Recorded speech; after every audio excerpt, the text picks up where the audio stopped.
सुप्रभात प्यारे बच्चों, मैं आपकी हिंदी की अध्यापिका प्रेमचंद मेमोरियल पब्लिक स्कूल से दूसरी कक्षा में आपका स्वागत करती हूँ। बच्चों, आज हम आपकी हिंदी व्याकरण पुस्तक मंथन का पाठ 7 पढ़ेंगे, जो पृष्ठ नंबर 31 पर है। अपनी हिंदी व्याकरण की पुस्तक निकालिए और पृष्ठ नंबर 31 पर आइए। पाठ 7 वचन। वचन का अर्थ संज्ञा के उन शब्दों से होता है जो उनकी संख्या का बोध कराते हैं। चित्रों में प्राणियों को देखिए तथा उनकी संख्या के लिए एक या अनेक लिखिए। बच्चों, चिड़िया और कछुआ के लिए हम खाली स्थान में एक तथा चिड़िया और कछुए के लिए अनेक लिखेंगे। इस प्रकार एक व अनेक का बोध कराने वाले शब्द वचन कहलाते हैं। बच्चों, हम यहाँ पर चिड़िया और कछुआ शब्द के लिए एक लिखेंगे।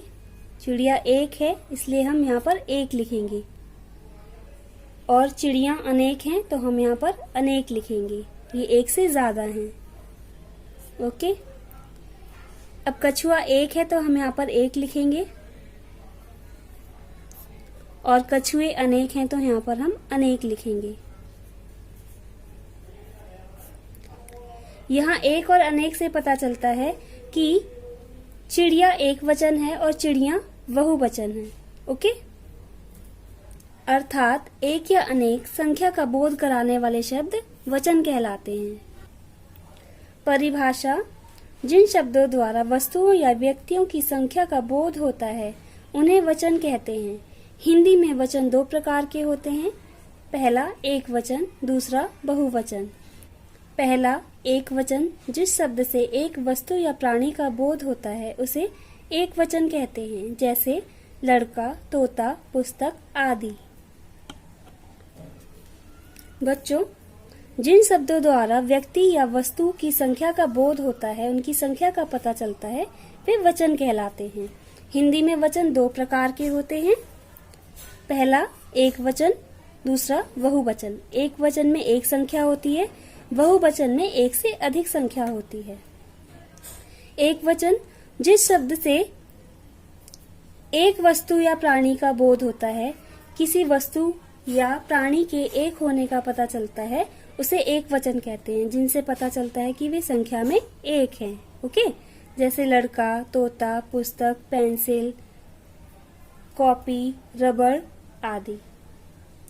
पृष्ठ नंबर 32 पर आइए। दूसरा बहुवचन, जिस शब्द से एक से अधिक वस्तुओं या प्राणियों का बोध होता है उसे बहुवचन कहते हैं, जैसे लड़के, तोते, पुस्तकें आदि। बच्चों, जिन शब्दों से एक से अधिक वस्तुओं या प्राणियों की संख्या का बोध होता है उसे बहुवचन कहते हैं, जैसे लड़के, तोते, पुस्तकें, पेंसिलें आदि। नीचे एक वचन और बहुवचन शब्द दिए गए हैं, इन्हें याद कीजिए। एक वचन, बहुवचन। बच्चा, बच्चे, रात, रातें, आँख, आँखें, माला, मालाएं, माता, माताएं, रोटी, रोटियां, गुड़िया, गुड़ियां, लड़की, लड़कियां। एक वचन, बहुवचन। किताब, किताबें, कपड़ा, कपड़े, लड़की, लड़कियां, वस्तु, वस्तुएं, वधु, वधुएं, अध्यापिका, अध्यापिकाएं, दवाई, दवाइयां, मिठाई, मिठाइयां।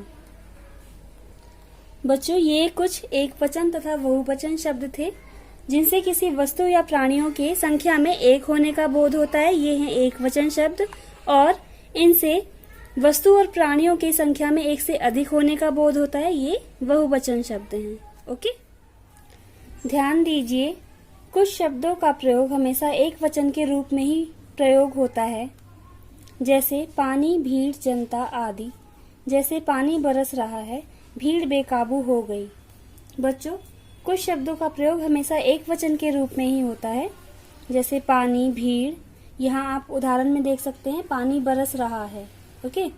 पानी का प्रयोग यहाँ पर एक वचन के रूप में हुआ है। कुछ शब्दों का हमेशा बहुवचन के रूप में ही प्रयोग होता है, जैसे आंसू, हस्ताक्षर, दर्शन आदि। जैसे बाढ़ का दृश्य देखकर मेरी आंखों में आंसू आ गए। यहाँ आप उदाहरण में देख सकते हैं, आंखों में आंसू आ गए। अब आंसू का प्रयोग बहुवचन के तौर पर हुआ है यहाँ पर। ओके।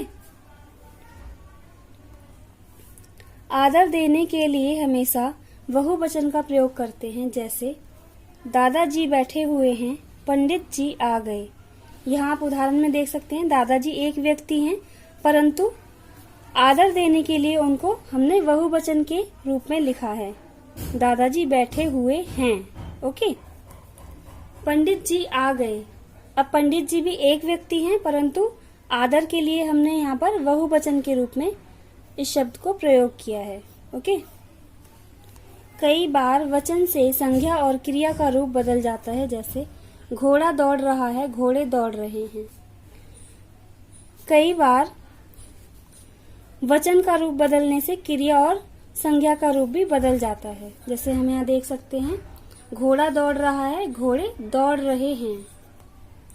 एक वचन से बहुवचन बनाते समय ई तथा उ की मात्रा बदलकर ई तथा उ हो जाती है, जैसे दवाई, दवाइयाँ, वधु, वधुएं। यहाँ आप देख सकते हैं, जब हम एक वचन से बहुवचन में शब्दों को बदलते हैं तो यहाँ पर बड़ी ई छोटी ई में बदल गई है और बड़ा ऊ छोटे ऊ में बदल गया है। ओके बच्चों, आपका यह पाठ समाप्त हुआ। मैं आशा करती हूँ कि आप यह पाठ अच्छी तरह से समझ चुके हैं कि वचन किसे कहते हैं, वचन के प्रकार कितने होते हैं और वचन को हम किस प्रकार पहचानते हैं। ओके। पृष्ठ नंबर 33 और 34 पर आपको अभ्यास माला दी गई है। पृष्ठ नंबर 33 पर आइए।